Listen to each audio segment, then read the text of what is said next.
Najo Viejevi, Ximopanoltican, Chetani, Ximopanolti. Esto es Conexión. Entretejiendo culturas y saberes.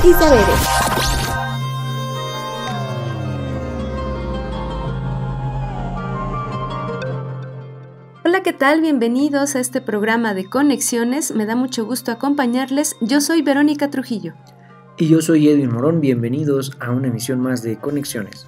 El día de hoy estaremos platicando acerca de un compendio de 4 publicaciones que es producto del Seminario Internacional sobre Estudios de Juventud en América Latina. Para eso tendremos como invitados a la doctora Edith Cortés y al doctor Joel Pedraza, quienes nos hablarán acerca de esta publicación. Además, contaremos con las siguientes secciones: Alternativas del Buen Vivir, Dialogando sobre el Buen Vivir, el Semanario de la Universidad Intercultural, Voces y Visiones, Origen, Tránsito y Destino, Ciencia Asignada y Entretejidos. 2 secciones de nuevo ingreso a Conexiones. Quédense con nosotros, los invitamos a que nos acompañen en esta emisión. Bienvenidos.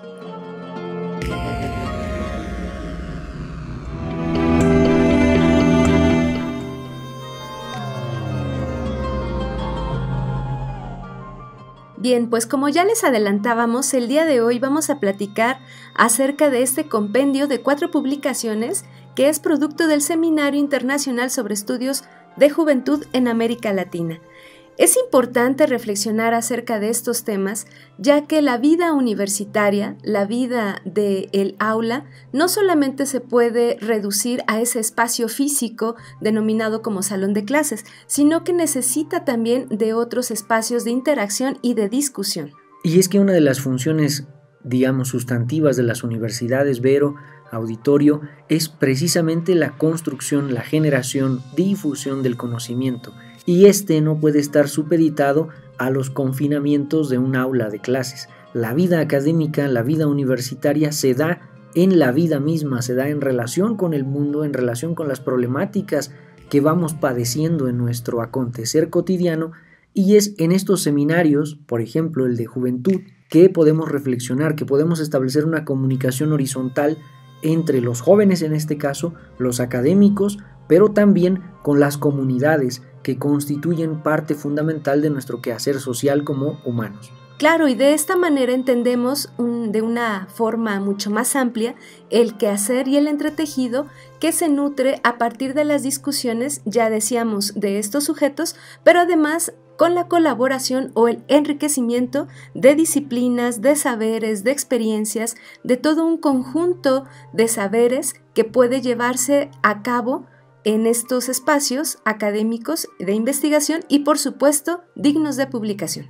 Uno de los escenarios, o algunos de los escenarios que atraviesan de manera transversal el tema de las juventudes, es por supuesto la constitución de las identidades, los consumos juveniles, la educación, la violencia, el deporte. Todos ellos se reflexionan en las diferentes mesas del Seminario Internacional sobre Estudios de Juventud en América Latina, en el que por supuesto ha participado la Universidad Intercultural del Estado de México. Los invitamos a que nos acompañen a la entrevista que tenemos preparada para dialogar acerca de este tema.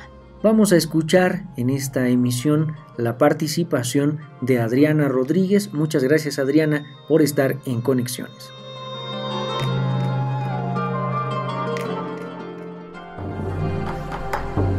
Alternativas del Buen Vivir. Con Adriana Rodríguez. Muy buenas. Hoy quisiera comentarles y reflexionar sobre cómo fue que esas 2 palabras, buen vivir, se convirtieron en alternativas, no solamente para los países en los que se reconocieron, sino a nivel mundial. Recordemos que el buen vivir llega a incluirse en la Constitución de Ecuador y de Bolivia después de que el movimiento continental y el movimiento nacional, indígena, obrero, campesino, en sus protestas, con la intelectualidad indígena y también con mestizos, ecologistas, feministas y muchos istas que se unieron a las reivindicaciones ancestrales de los pueblos originarios, del campesinado, de los afrodescendientes y de los mineros que defendían la tierra, que defendían la naturaleza, que defendían el derecho a una vida digna, libre, con aguas limpias, con comunidades sanas, estables. Empezaron a incluir en sus discursos políticos esa forma de vida que hoy en día conocemos como buen vivir. Pero para llegar a construir esa propuesta del buen vivir, pasaron muchas décadas de encuentros, de reflexiones y de investigadores, algunos de ONGs, algunos de la teología de la liberación también comprometidos, sacerdotes, gente de la pedagogía popular, universitarios, estudiantes, profesores, que empezamos a buscar y empezaron a buscar un sentido político y una reivindicación propia y que se fue encontrando en esa construcción que es el buen vivir, que se empezó a escribir, por ejemplo, en Bolivia, con el vivir bien. Se hicieron muchísimas prácticas en la selva, se recopilaron estudios sobre cómo vivían las gentes, cómo era esa forma comunitaria de vida. En Ecuador también, con la educación intercultural bilingüe, y seguramente en Centroamérica, en Mesoamérica, en todo el continente, mucha gente caminó ese conocimiento de cómo nos interrelacionamos desde una manera mucho más armónica, ya no solamente con la tierra, que ya es bastante, con la madre tierra, sino con los intercambios económicos, con la forma de cultivar, con la redistribución para que no hayan unos más ricos que otros, con los trabajos comunitarios para que podamos tener escuelas, puentes, y todo eso poco a poco vaya construyendo la vida armónica que reivindica el buen vivir o el vivir bien. Pues muy bien, todo ese acumulado de esas investigaciones, de esas reivindicaciones, es el que se lleva y se incluye en los procesos constituyentes de Ecuador y de Bolivia. Y no fue fácil, hubo muchos debates. Por ejemplo, en Ecuador se reconocieron los derechos de la naturaleza y mucha gente decía, ¿pero qué es eso de que la naturaleza tenga derechos? Eso lo lograron los hermanos y las hermanas de Ecuador. En Bolivia, también con algunas dificultades o muchas, se logró hablar de la plurinacionalidad. Es decir, hay muchas diversas naciones que pueden ser reivindicadas. Y gracias a esas dos constituciones es que podemos hablar del buen vivir, vivir bien, de los derechos de la naturaleza y de los distintos buenos vivires. Ahí está el origen. Otra cosa es lo que luego en la academia o los políticos van o fueron tratando de colgarle y de ponerle al buen vivir. Pero el origen está claro y ese es el corazón de estas propuestas alternativas. Alternativas del buen vivir. Con Adriana Rodríguez.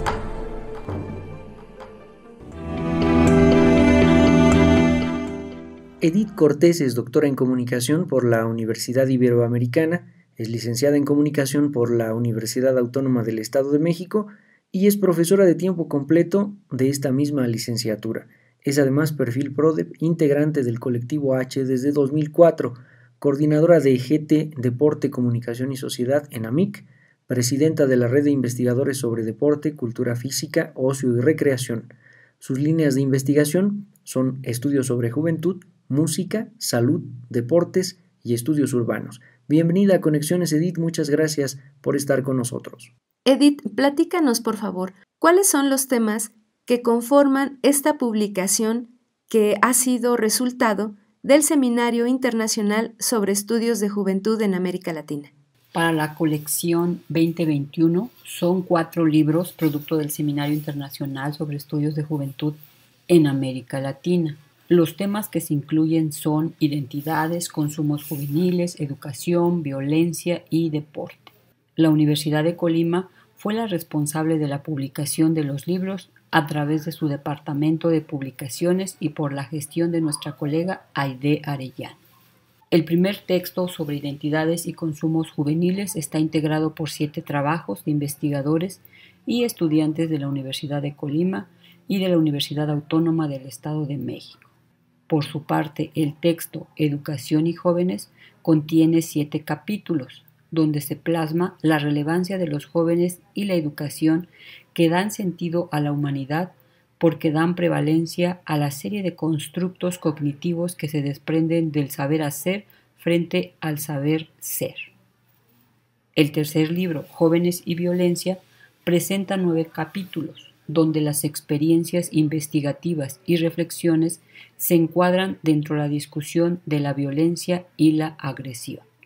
Finalmente, el texto de la juventud en el deporte y la cultura física presenta 7 trabajos que dan cuenta de los 3 ejes: la profesionalización de la práctica deportiva, las identidades colectivas de los aficionados y la preparación física como principio deportivo.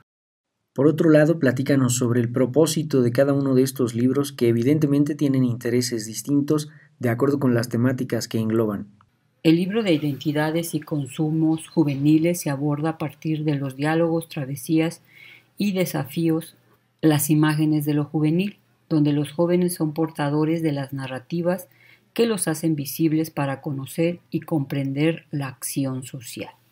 Educación y Jóvenes es un volumen que se presenta como un panorama de las variantes que podemos vivir en el ámbito de la juventud y su relación con el proceso educativo. Los autores que se compilan comparten una experiencia viva ante las múltiples aristas en las que se puede estudiar el fenómeno de la juventud, cuyo carácter es poliédrico y productivo. El libro Jóvenes y Violencia, el eje rector es la violencia, ese fenómeno doloso que cotidianamente acompaña a las sociedades y a nuestras juventudes. Se presentan trabajos en diversos contextos espaciotemporales, como Puebla, Tlaxcala, Veracruz y Guanajuato. En el texto La juventud en el deporte y la cultura física se aborda desde la sociología, la comunicación, la cultura física, la antropología y la psicología, dando voz a los jóvenes para compartir opiniones, dialogando, componiendo y descomponiendo situaciones para dar propuestas a los retos del siglo XXI, utilizando como herramienta fundamental el deporte.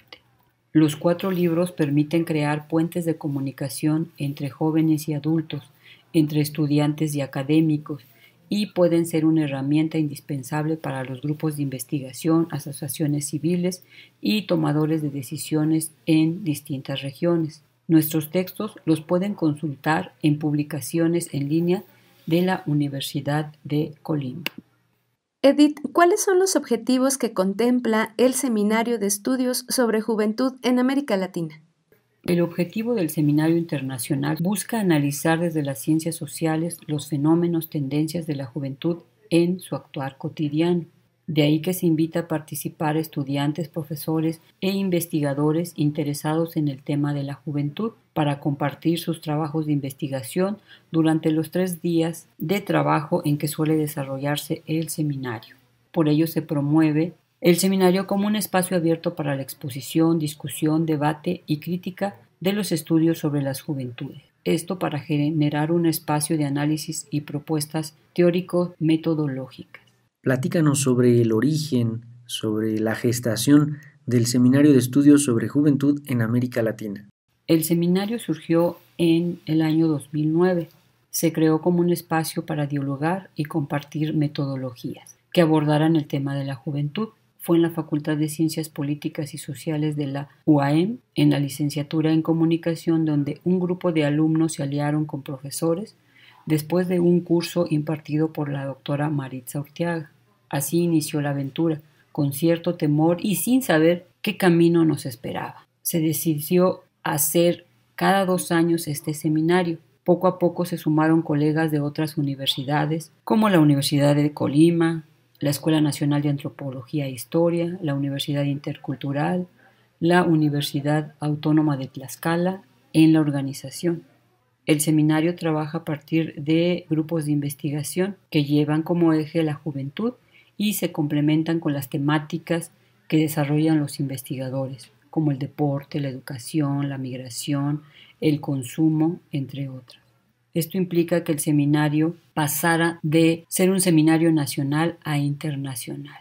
Esto ha sido enriquecedor y emocionante al contar con la participación de la Universidad de Manizales, Colombia, y del Centro de Estudios Avanzados en Niñez y Juventud. De igual manera, tener el acompañamiento del juvenólogo español Carles Feiza ha fortalecido el trabajo del seminario. Llevamos 7 versiones del seminario y como resultado de esos trabajos que se desarrollan durante 3 días y de las publicaciones, lo que buscamos es dar a conocer qué se está abordando y qué se está trabajando sobre el tema de la juventud.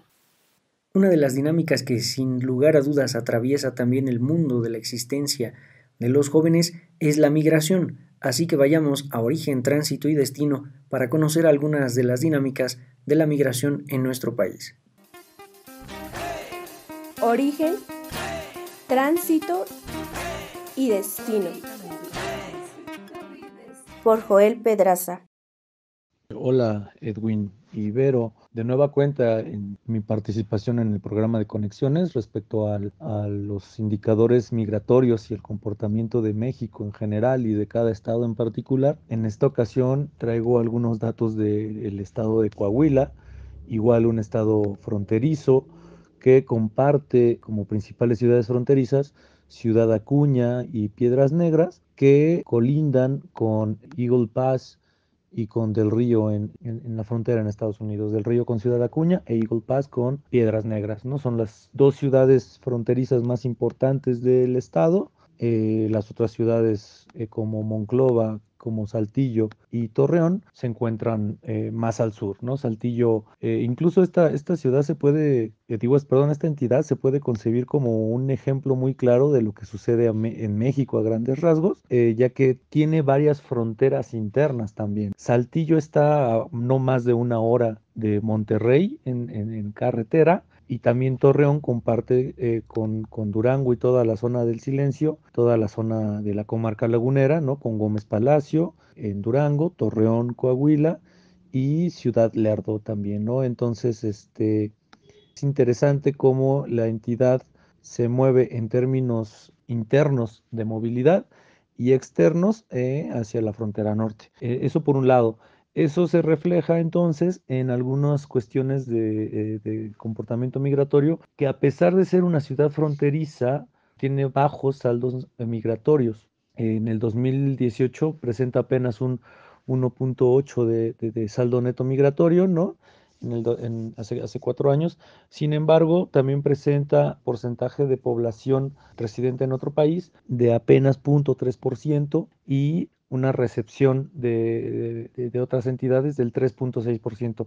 Normalmente uno pensaría, y si estuviéramos hablando hace 20 años de estas condiciones geográficas, que el flujo es alto, que hay poca migración, sin embargo, hay mucha dinámica transnacional, transfronteriza por la cercanía con Estados Unidos. Y aquí es un punto importante que me gustaría mencionar, ¿no? Que la condición de transfronterizo hace que disminuya la migración transnacional, sobre todo en ciudades como Coahuila, bueno, en estados como Coahuila, como Sonora y un poco Tamaulipas, no así en Baja California, que tiene ciudades fronterizas muy marcadas por la migración, pero las ciudades fronterizas se caracterizan por tener una alta tasa de recepción de migrantes internos y en algunos casos externos, principalmente de Sudamérica, pero el caso de Coahuila no lo presenta necesariamente en comparación a otras ciudades fronterizas. ¿Por qué? Porque la dinámica fronteriza, más bien transfronteriza, es de vivir en un lado, trabajar en el otro lado y regresar a dormir al otro lado. Entonces tu residencia técnicamente no te mueves, aunque diariamente cruces la línea para trabajar, ¿no? Entonces eso es por un lado, y pasa igual con ciudades como Saltillo y Monterrey, ¿no? En las cuales puedes vivir en Saltillo, trabajar en Monterrey o en toda la zona metropolitana que implica Monterrey y regresar de nuevo a Saltillo, ¿no? Entonces es un poco una dimensión muy amplia de lo que se podría llamar como ciudades dormitorio, pero son ciudades grandes como Saltillo y Torreón. Y bueno, también cabe aclarar que todas estas ciudades, bueno, toda esta zona de lo que es la comarca lagunera y toda la zona del el noreste del país, como lo es Monterrey, Saltillo todo el andador que baja hasta San Luis Potosí y Querétaro, implican todavía un crecimiento y una zona de atracción de trabajo y tanto para la industria siderúrgica muy alta, ¿no? Esta zona es muy atractiva para recepción de migrantes internos, no necesariamente externos, pero sí internos en masa. Puede ser que haya migración migración internacional a esta zona, pero sería más bien calificada. Se migra a estas zonas para el trabajo de la siderurgia en un nivel más interno, es decir, de otros estados de la República, principalmente el sureste, Chiapas, Oaxaca, Michoacán. Y este principio también es una cuestión histórica. La migración México-Estados Unidos se fundamentó en muchos aspectos, pero uno de los principales fue la construcción de las vías férreas hacia el norte de México y de ahí se siguieron hacia Estados Unidos. Pero el principio de la siderurgia, del metal y del trabajo de la metalurgia es lo que hace que prevalezca una movilidad hacia estos corredores, sobre todo en lo que es la zona noreste y centro del norte de México. Entonces, de ahí que Coahuila, a pesar de ser un estado fronterizo y a pesar de tener ciudades fronterizas importantes, no tiene necesariamente o en comparación a otras ciudades muchos índices migratorios altos, sino más bien su vida es más transfronteriza que migratoria interna e internacional. Muchas gracias, Edwin, Vero, y esperaría poder seguir colaborando con ustedes más adelante con otros indicadores de otros estados. Gracias, hasta luego. Origen, tránsito y destino. Por Joel Pedraza. Pónganse en contacto con Conexiones al teléfono 712-123-5963. Continuamos.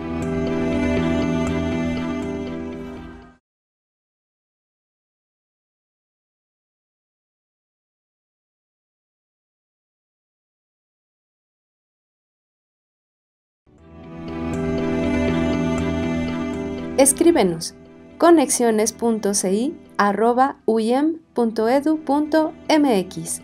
Continuamos. Dialogando sobre el buen vivir. Con Hugo Puerto. Hoy conversaremos con dos compañeras e investigadoras, Ana Judith Blanco y Rosa Tulia González Henao, que nos compartirán sus vivencias acerca del buen vivir. Antes de hablar de lo que es el buen vivir para mí, me gustaría aclarar que la postura y los argumentos que traeré a colación son planteados desde los aprendizajes que he tenido trabajando con pueblos indígenas en Colombia, sobre todo con gente del río Caquetá en el departamento del Amazonas y otras comunidades indígenas del Baupés en el sur de Colombia. También es el resultado de largas jornadas leyendo a diversos sabedores y académicos indígenas. Nada de esto realmente es de mi propia autoría, sino derivado justamente de esos compartires. Ana Judith Blanco nos comparte su perspectiva de qué es el buen vivir para ella. Entiendo el buen vivir como una filosofía de vida, como un ideal de vida digna de diversos pueblos andino-amazónicos y que es una filosofía tan fuerte y enraizada que más de 5 siglos de colonización y aculturación forzada no han sido suficientes para minar este concepto que aún pervive en estos pueblos, incluso pues en aquellas comunidades que se encuentran mucho más permeadas por la cultura occidental. He visto que la noción del buen vivir no es un concepto fijo, sino que se transforma en la medida en que asume las particularidades de cada pueblo, de sus cosmovisiones, según cómo moldean sus procesos de gestión territorial durante esos ejercicios de gobierno propio, como por ejemplo en la elaboración de los planes de vida, pero que también algunas veces cambia de acuerdo a las necesidades e interacciones con el Estado. Entonces cada comunidad, cada pueblo le imprime sus particularidades, y es por esto que no es algo estático ni fijo en el tiempo, sino que emerge nuevamente planteándose esencialmente como un modelo para la convivencia armónica y justa. No solo para la buena convivencia con parientes y personas allegadas, sino con la naturaleza misma y con los seres humanos y no humanos que en ella habitan. Tengo entendido que el buen vivir como filosofía de vida ha existido en estos pueblos desde tiempos inmemoriales, pero emerge como asunto político para hacer contrapeso a los conceptos de desarrollo y a las políticas de desarrollo importadas de Occidente y que no resuenan con los ideales de vida de estos pueblos andinos y amazónicos. Muy buenas tardes, mi nombre es Rosa Tulia González Henao, soy de la etnia de Sana, nacida en la comunidad de Puerto Pinilla, zona Azatrigba, en el departamento del Baupés. Rosatulia, al igual que Ana Judith, ha venido trabajando tanto en su comunidad como en otras comunidades indígenas del territorio del Baupés, fortaleciendo la salud indígena. Rosa, ¿qué es el buen vivir para ti? Bueno, yo quiero contestar como desde mi posición como mujer, como indígena, no como una persona que ya haya conocido el mundo occidental a través de los estudios, sino como más desde mi sentir propio. Es muy importante empezar a decir que el buen vivir no solamente se trata de la ausencia de la enfermedad y de otras cosas. Para nosotros es el sentir propio. Se basa más que todo en lo espiritual. ¿Por qué en lo espiritual? Pues para estar bien necesito estar limpia del cuerpo, bueno, limpiar las energías malas, limpiar mis malos pensamientos, limpiar algo malo que yo tengo como persona y que no permita fluir mi personalidad hacia los demás. También estar bien es tener una muy buena relación con la misma naturaleza, con los otros seres que viven en el cosmos. Para nosotros todo es una persona, un ser, sea un árbol, un animal, una piedra, el río, los sitios sagrados. Son importantes, son seres que necesitan tener respeto. Vivir bien también es que las personas que estén a mi alrededor puedan estar bien, que se sientan tranquilos, que desde el momento que nacemos nosotros tenemos nuestras propias prevenciones, nuestras propias curaciones, nuestra propia tradición. Esto hace que en algún momento seamos muy seguros de nosotros mismos. Continuaremos nuestra conversación con Ana Judith y Rosatulia en nuestra próxima cápsula. Gracias por escucharnos. Dialogando sobre el buen vivir. Con Hugo Puerto. Ya estamos de vuelta en Conexiones y continuamos dialogando acerca del Seminario de Estudios sobre Juventud en América Latina y su historia.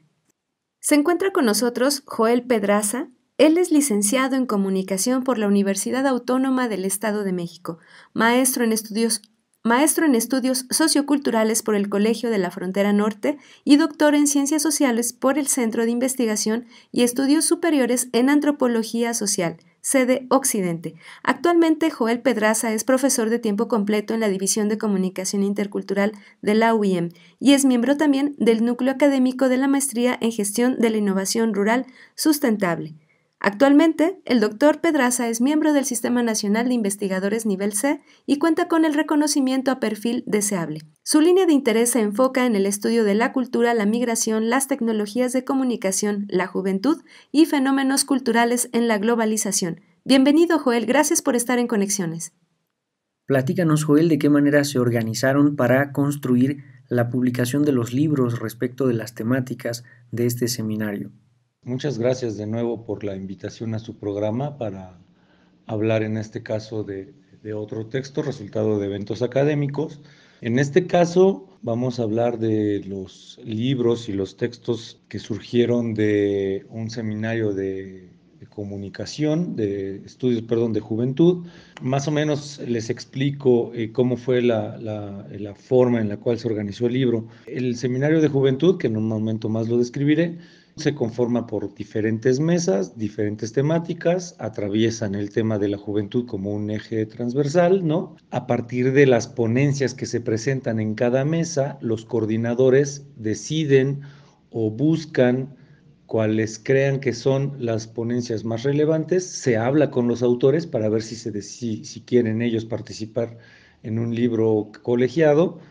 Y bueno, después de ese proceso deciden si sí participan, si no participan, se arman ya los contenidos, se vuelve a reestructurar, porque normalmente en el seminario cada mesa es un tema, pero ya a la hora de que armamos los libros, se tratan de conjuntar varios temas y se les da un título más amplio, como en este caso fue el de violencias, fue el de deporte y salud y el de representaciones sociales, ¿no? Entonces, bajo esos 3 grandes temas es que se decide entonces la nueva clasificación de las ponencias que derivaron en capítulos.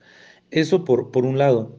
¿Cuál es el objetivo de los libros? Que va muy de la mano con el objetivo del seminario, es el de dar cuenta de la manera en la que los jóvenes, por un lado, y las juventudes, por otro lado, viven o experimentan determinadas condiciones sociales, determinados eventos coyunturales y determinadas condiciones de vida dadas, ¿no? Por capacidad de agencia o por cuestión estructural, dependiendo de la perspectiva que tengamos pensada que determina las estructuras sociales, es como lo pensamos, ¿no? Algo importante en este punto que me gustaría recalcar es que hago la acotación entre los jóvenes y las juventudes porque parte de nuestros autores y parte de nuestros participantes en los libros son jóvenes que viven desde su juventud la condición social de ser joven. Y por otro lado, hablo de las juventudes como categoría social porque habemos muchos que si bien ya no somos jóvenes, seguimos estudiando la juventud, que esa es una crisis ahí que tenemos en el Seminario Internacional de Estudios de Juventud, pero bueno, ahorita se los explico más a fondo. Entonces, bueno, esos son los temas del libro, esos son los contenidos de los libros, los objetivos de los libros. Un componente fundamental de la juventud es la música. Vamos a escuchar la siguiente cápsula titulada Voces y Visiones. Regresamos.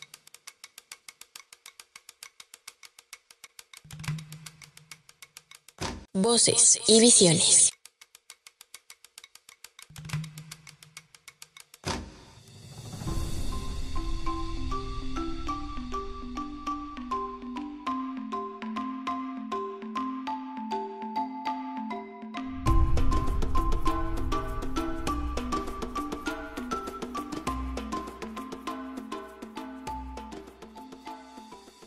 Bienvenidos una vez más a su cápsula Voces y Visiones.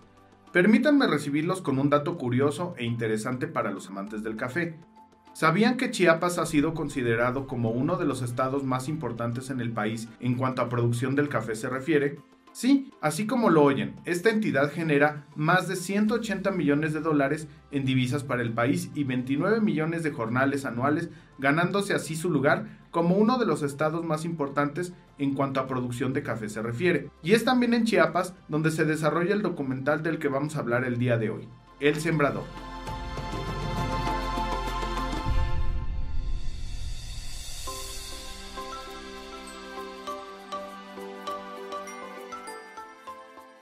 El Sembrador es una producción audiovisual dirigida por Melissa Elizondo Moreno, cineasta egresada del Centro Universitario de Estudios Cinematográficos CUEC de la Universidad Nacional Autónoma de México, UNAM, y de la licenciatura en Ciencias de la Comunicación por la Universidad Tecnológica de México.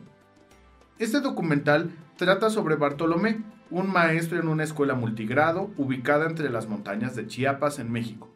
Bartolomé sabe bien que la pedagogía no se basa solo en libros de texto y las 4 paredes de un salón de clases, por lo que entiende que un verdadero sembrador de conocimiento desenreda su filosofía y método, convirtiéndose en un faro de esperanza para la creación de un modelo humanista de educación basado en la curiosidad y el amor por el mundo exterior.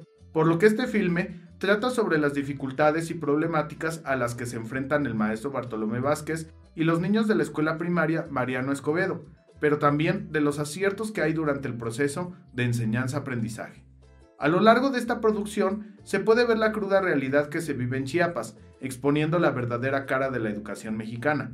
Al respecto, Josefa López Ruiz, delegada federal de la Secretaría de Educación Pública, SEP, en Chiapas, sostuvo que el sistema educativo de la entidad tiene grandes problemas de calidad a nivel nacional, a consecuencia del rezago económico y de salud en que se encuentra la población chiapaneca, destacando que la población dispersa es uno de los problemas principales a atacar. A pesar de lo delicado del tema, esta obra fue bien recibida. Prueba de esto es que fue galardonada con los siguientes premios: Premio a Mejor Documental realizado por una mujer, Premio del Público a Mejor Largometraje Documental Mexicano, Premio Guerrero de la Prensa a Largometraje Documental Mexicano. Pero estos no fueron los únicos méritos del documental, pues también cuenta con una mención honorífica compartida con la película Tote Abuelo de la cineasta María Sojo en el 2020 por parte de la Asociación Civil Mexicana contra el Silencio, Todas las Voces. También esta obra forma parte de la selección oficial de la 7ª edición del Festival Internacional de Cine Documental de Querétaro y del 20 Thessaloniki Documentary Festival de Grecia, así como de la sección de ambulante Showcase en el 21 Cine Las Américas International Film Festival en Austin, Texas. Pues esto fue todo por el día de hoy. La información de esta cápsula fue obtenida de Filmin Latino, el diario El Cuarto Poder de Chiapas y Morelia Film Fest. Los dejamos con Danzón Tlalistac de la Orquesta Primavera. Y no lo olvides, lo escuchaste en Voces y Visiones. Hasta la próxima.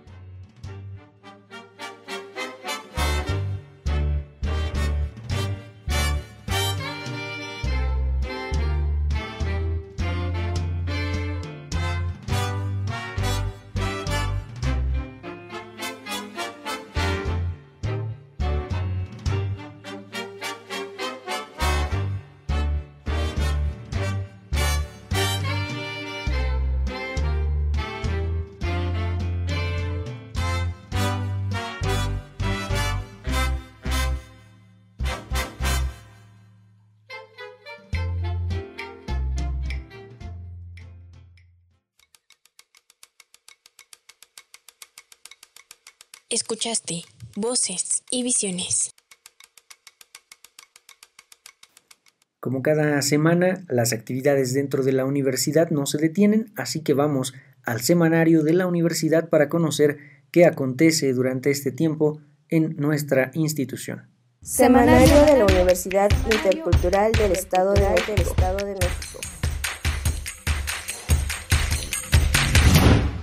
Estimado usuario, si desea acudir a la Clínica de Salud Intercultural para recibir atención médica en alguno de sus servicios, deberá presentarse en el área de recepción donde le brindarán información de su interés.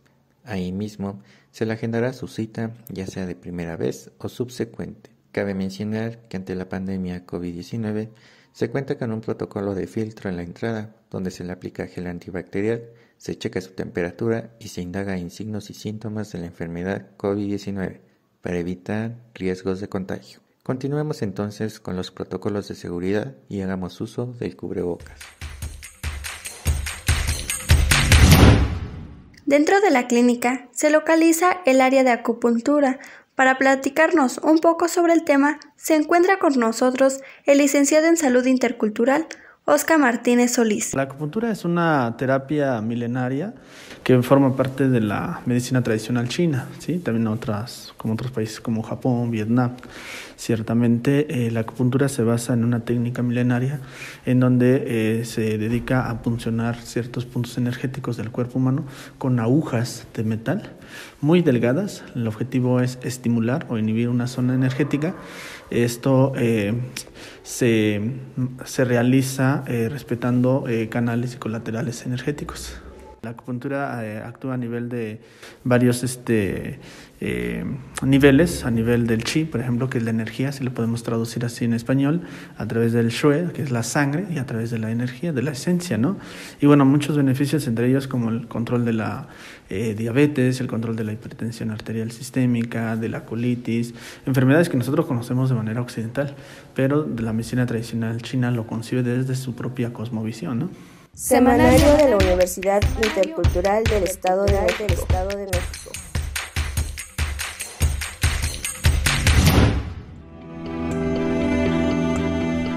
Escríbenos conexiones.ci@uyem.edu.mx. Continuamos.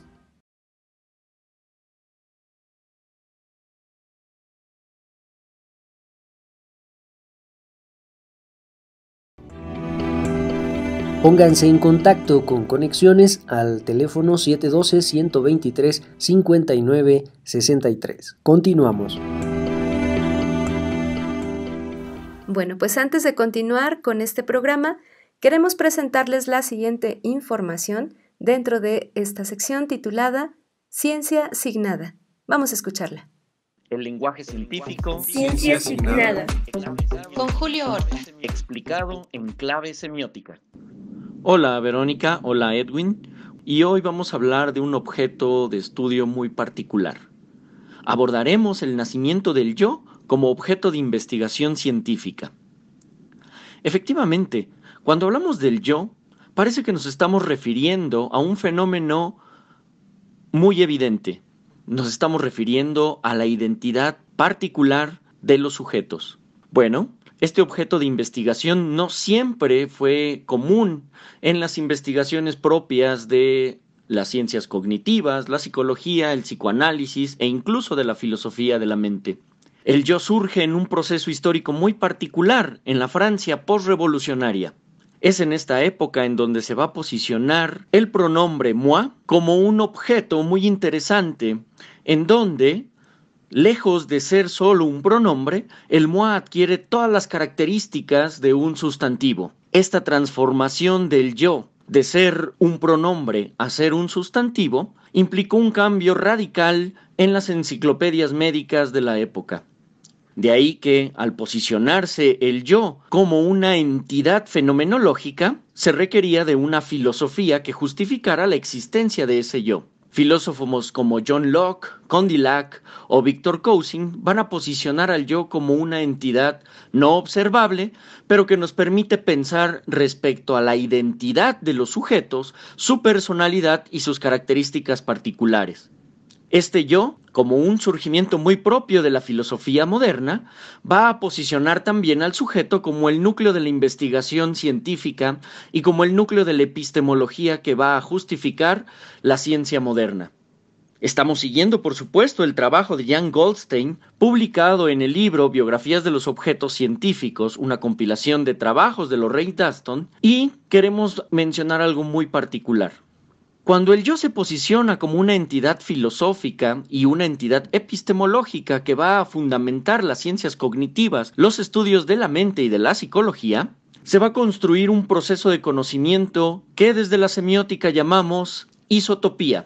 Así es. La semiótica, esa ciencia que estudia cómo construimos significados en nuestra cultura, nos va a decir que la ciencia opera a través de isotopías. Y este caso es muy interesante para observar desde este punto de vista semiótico. El yo, como identidad del sujeto, se va a replicar no solamente en tratados filosóficos, sino también en las enciclopedias médicas, en los tratados religiosos y, por supuesto, va a ser uno de los fundamentos en el diseño de las matrículas universitarias de la Francia posrevolucionaria. Todas estas estrategias discursivas van a reiterar la existencia del yo como una entidad fenomenológica. Entonces, ocurre lo que nos dice Greimas como isotopía. Ocurre una redundancia semántica, es decir, un concepto que se va a replicar una y otra vez en múltiples discursividades. Es esta reiteración semántica de un concepto lo que va a permitir que aquello que enuncia el concepto adquiera existencia para los científicos de la época. Entonces el yo, en este proceso histórico, para las ciencias de Occidente, se construye como un fenómeno observable solo a partir de los discursos que justifican su existencia. Es muy interesante observar cómo estos procesos semióticos influyen en la construcción de los objetos que hoy en día parecen moneda de cambio común en nuestras discusiones sobre la identidad y la existencia de los sujetos. Un abrazo a todos y seguimos comentando. El lenguaje científico. Ciencia sin nada. Con Julio Horta. Explicado en clave semiótica. Por supuesto que llegar a estos resultados, que son evidentemente los libros que presentan las discusiones, las reflexiones en torno a la juventud y los diferentes contextos, pues tiene un amplio esquema histórico. Entonces, Joel, platícanos acerca de estos datos, cuándo surge, por qué surge, quiénes son las instituciones que dan pie para la gestación de este seminario de estudios sobre juventud en América Latina.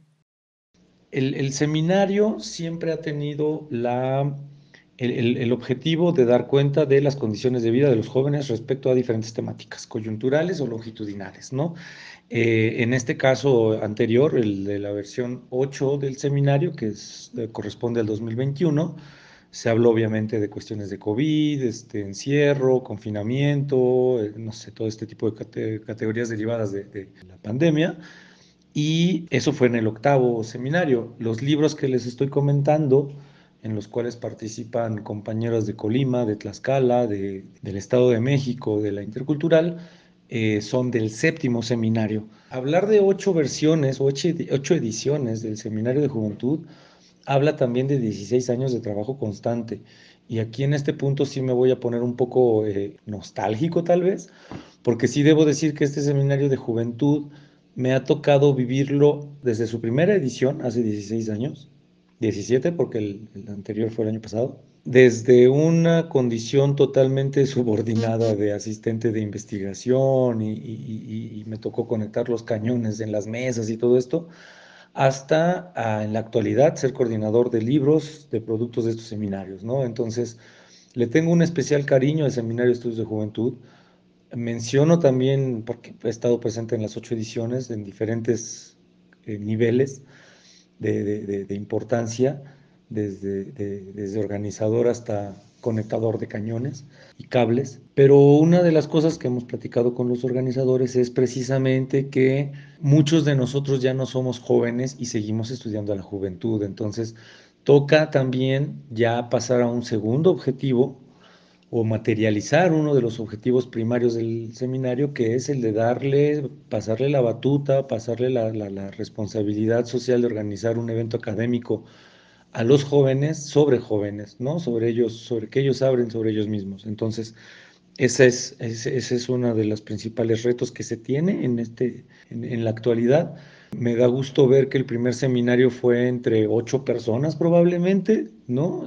Alumnos, profesores, pero no éramos más de 10 personas. Y en esta última edición, no en la de los libros, sino en la que le siguió, nos encontramos con una participación de casi universidades de cada una de las entidades del país. Faltaron muy pocas e inclusive ya de países de Latinoamérica, ¿no? Como Colombia, Chile, Argentina, Venezuela, Guatemala, Cuba, ¿no? Entonces, ver cómo ha crecido este evento me llena de gusto, de orgullo también, pero también de responsabilidad de decir, creo que hasta aquí llega mi capacidad de estudiar a los jóvenes de una manera relativamente horizontal y dejar que efectivamente los jóvenes investiguen sobre sí mismos, ¿no? Entonces, esa es la condición de trabajo de este seminario.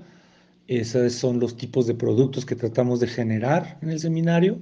Y otra cosa importante, antes de cerrar, es que tanto la participación en el seminario como la posible publicación del seminario del libro y el libro en sí son gratuitos. Un principio básico que tenemos aquí en el Seminario de Estudios de Juventud es la gratuidad, entonces no necesitas pagar ningún tipo de inscripción. Sí, en ocasiones tienes que hacer el viaje por cuando eran congresos presenciales. Las últimas 2 versiones han sido en línea, entonces no ha habido tanto problema. Sin embargo, los productos que salen del seminario son gratuitos, están descargables totalmente, acceso libre en línea y los pueden encontrar en el Facebook del Seminario Internacional de Estudios sobre Juventud. Y si no me equivoco, el perfil en Facebook es facebook.com/seminario.juventud96. Supongo que el 96 será del año en el que lo hicieron, no sé, no recuerdo. Pero bueno, esa es la página, pero llegas mejor por el buscador y ahí están todas las publicaciones que han sido producto de este seminario. Ahí la posibilidad de su lectura y muchas gracias, Vero y Edwin, por la invitación de nuevo a su programa. Como hemos venido dialogando a lo largo de esta emisión, uno de los factores fundamentales del trabajo académico en las universidades es la capacidad de vinculación y la capacidad de creación y difusión del conocimiento a través de diferentes medios. En ese sentido, nos da muchísimo gusto recibir y presentar esta nueva sección dedicada a la revista Entre Tejidos, revista de transdisciplina y cultura digital. Entre tejidos. Neshishko Manuna Nsaka Nde Arte Terapéutico. Daniela Alegría Mesa. Rachapu Tsikiña. Nera Parañera Ndopuji. Canera Najoto Rasori Pesi Naseshi Putu Kudiatra Ko Cañaño Yohaka. Yo Arcateñi Ingeji. Nekakarate Nemena Meñi Ñe. En vos supuesto, ne psicológico. ya o entumbu, ra en sakaku, en bara nekmuru nye ninuya sistema, nunut siñara tepi yejeja inmensumu. Nera huagnutsike, nye nebeshi kadiamaja na entunru en sakanichu kabubunajo. Nunu rañate nye raña rasoka yochuka bubunajo nye engera paraku, nemeya ni yayote nojo kayoraso ingehyodu akanu kayoñaño en pepji. Jajo anemaja kayoke nera kaposh de plástica ingera bubu najo en sakana inde embarane tsugnu tekane sensible ñekura mebi anejodu ñera embarakane pesi sapu ñeka sogna. Inge akanu kanunu peñeku inge rajodu ntunru anetonun. Hangu neshishko manuna shoposu kaniñiji ka arte terapia. Ñene kori handu kanunu shishkoma ingera mbasaku rañanduji ñeka micha kanishishko manunu kane arte terapia. Embarakara mbosu nekmuru raso kayotejo. Kanu inge ratene. El libro objeto como medio arte terapéutico. La comprensión y el dominio del bienestar emocional tiene un impacto benéfico en diferentes ámbitos, los principales 3, el social, el biológico y, por supuesto, el psicológico. Sin embargo, pareciera que, para la sociedad y el sistema actual, este tema sigue 2 direcciones, la estigmatización y la falta de seriedad al tomarlo como un problema de salud. Aquí interesa la expresión emocional en los problemas de salud y se sabe que el detonar la dimensión humana de las emociones se consigue a través de diferentes prácticas. Si bien, a lo largo de los años, la intervención plástica se ha situado como un medio para la canalización de lo sensible y se encamina a la búsqueda y reconocimiento del ser y del sentir emocional. Es a través de esta premisa que se busca responder a la pregunta, ¿cómo el libro objeto coadyuva en el proceso de arte terapia? El objetivo de este escrito es justificar el diseño del libro objeto en el arte terapia para favorecer la manifestación emocional de los pacientes mediante su desarrollo expresivo. Revista de Transdisciplina y Cultura Digital. La enfoque iconográfico Nepanovsky. Netupadi yaar raunear tunja alejamiento yaar usuario ne imagen roar kapintatimpefi ramushti. Un enfoque iconográfico de Panofsky, análisis del dolor y muerte como alejamiento del usuario en imágenes contra la explotación animal. El texto tiene como finalidad el análisis de imágenes contra la explotación animal, para evaluar los aspectos iconográficos, compositivos y discursivos que componen estas imágenes, a través de un referente fundamental en el mundo de la historia del arte, el uso del método iconográfico iconológico de Panofsky, metodología que ha sido aceptada y valorada con gran interés a lo largo de la historia y que permitirá identificar cuáles son los componentes aplicados en imágenes contra la explotación animal que quizá pueden desfavorecer su función. Para ello se aborda un contexto general acerca de la explotación animal, luego una perspectiva de las imágenes de dolor aplicadas en campañas contra dicha explotación. Posteriormente, se presentan datos biográficos de Panofsky y una descripción de la formulación de su propuesta para finalizar con el análisis y los resultados. Revista de Transdisciplina y Cultura Digital.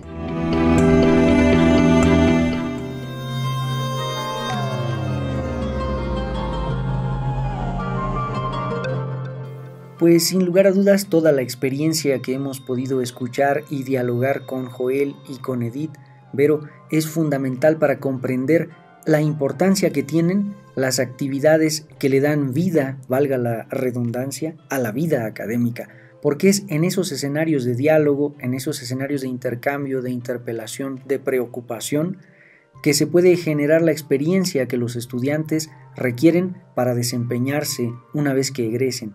Esta formación desde la propia vivencia de su actividad académica mientras están estudiando la licenciatura es relevante para poder constituirse como profesionales en sus diferentes disciplinas, como nos comentaba Joel en su propia experiencia. Por tanto, resulta también trascendental llevar estas discusiones en otros ámbitos a partir de la reflexión de las disciplinas de la comunicación, la sociología, la antropología, el compartir saberes, experiencias, y no solamente desde la voz de los académicos o de los investigadores, sino también de los propios jóvenes. Me parece que ese es uno de los aspectos más fundamentales, más importantes, porque es a partir de ahí donde se nutre la discusión y obviamente los jóvenes tienen la voz, tienen todo el poder, el derecho para expresarse. La interculturalidad, no olvidemos, también requiere de estos diálogos intergeneracionales. Y un aspecto también que podemos destacar dentro de este esquema y dentro del propio hacer de la interculturalidad es la pertenencia a ese escenario que se está abordando. Lo que hemos escuchado a partir de cómo se participa dentro de este seminario una vez que has sido estudiante y que estás transitando, por lo tanto, por esta juventud, puedes plantear una visión interna de cómo se vive ese proceso en la sociedad.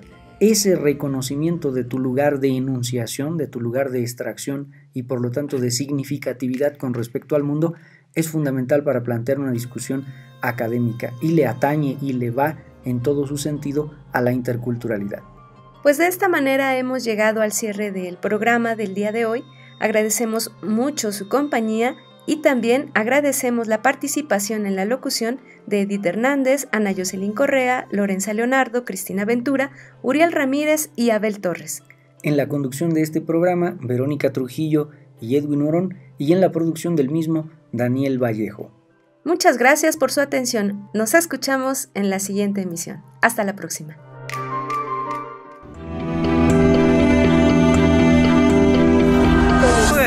Najo Viejevi, Shimopanoltican, Chetani, Shimopanolti. Esto es Conexión. Entretejiendo culturas y saberes. Saberes.